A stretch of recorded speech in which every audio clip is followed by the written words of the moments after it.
Many Winstons have a primitive way of engaging the enemy. They see the enemy, jump into the backline, and once they run low on HP, jump right back out to their backline and just sit there until their next dive. But good Winstons are built different. It turns out, not only is what you do during dives important, but also what you do in between dives. As Winston, you don't want to just sit next to your supports after a dive.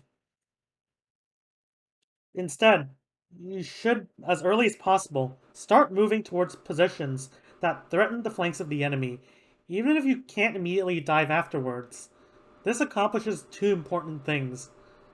First, it splits the enemy's attention away from your team, which helps your DPS get an upper hand in the poke battle, and allows your backline to rotate more easily into a better position to support your dive.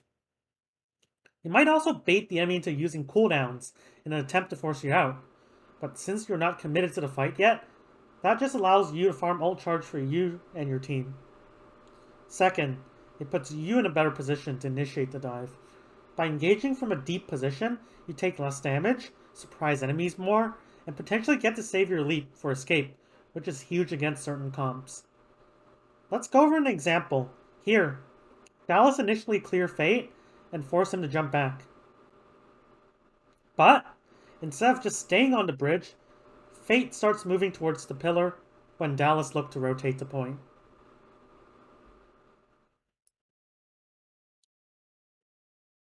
This will bait Dallas into engaging on Fate, which forces out Maywall and a couple other cooldowns, and also leaves them in the open and vulnerable to Fleta's Echo.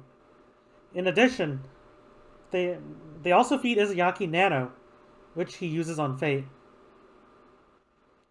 Shanghai, without the threat of the wall, are able to just slam into the enemy, and, as you can see, eventually win the fight.